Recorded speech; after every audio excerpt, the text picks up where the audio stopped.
கைலாசத் திருக்கல்யாணம். சிவன் பார்வதி திருமணம் எப்படி நடந்தது தெரியுமா? புராணங்களின்படி பார்வதி தேவி முன்பிறவியில் சதிதேவி. தந்தை தட்சன் செய்த யாகத்தில் சிவனை அவமதித்ததால் சதிதேவி தன்னை அர்ப்பணித்தாள். அதன்பின் உலக நலனுக்காகவும் சிவனை மணக்கவும் பார்வதி ஹிமவானின் மகளாக மறுபிறவி எடுத்தாள். பார்வதியின் தவம் சிவனை அடைய வேண்டும் என்ற திடமான விரதத்துடன் பார்வதி கடுமையான தவம் செய்தாள். காடுகளில் வாழ்ந்து உணவும் உறக்கமும் துறந்து மனம் முழுவதும் சிவனையே நினைத்து தவமிருந்தாள். அவளது பக்தி, தியாகம், உறுதி ஆகியவற்றால் மகிழ்ந்த சிவபெருமான் அவளை தனது வாழ்க்கைத் துணைவியாக ஏற்றுக்கொண்டார்.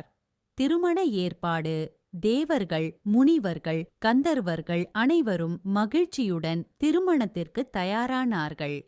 கைலாசமலை முழுவதும் திருவிழா கோலம் பூண்டது.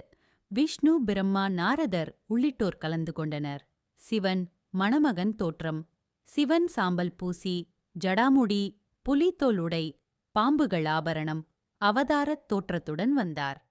இதைக் கண்ட பார்வதியின் தாய் மேனாதேவி முதலில் கலங்கினாள். அப்போது விஷ்ணு மற்றும் தேவர்கள் சிவனின் பரம்பொருள் தன்மையையும் மகிமையையும் விளக்கினர். உடனே சிவன் அழகிய மணமகன் வடிவம் எடுத்தார். திருக்கல்யாணம் மங்களவாத்தியங்கள் ஒலிக்க, வேத மந்திரங்கள் முழங்க சிவன் பார்வதி திருமணம் சிறப்பாக நடைபெற்றது.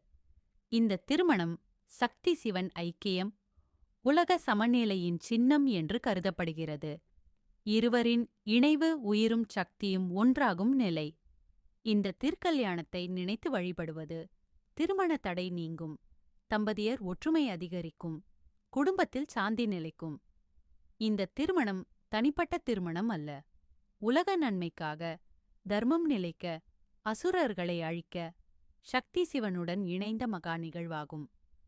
திருக்கல்யாணத்துக்குப் பிறகு மழை பொழிந்தது, நிலம் செழித்தது, தேவர்கள் வலிமை பெற்றனர், அசுரர்களின் ஆட்சி குலைந்தது.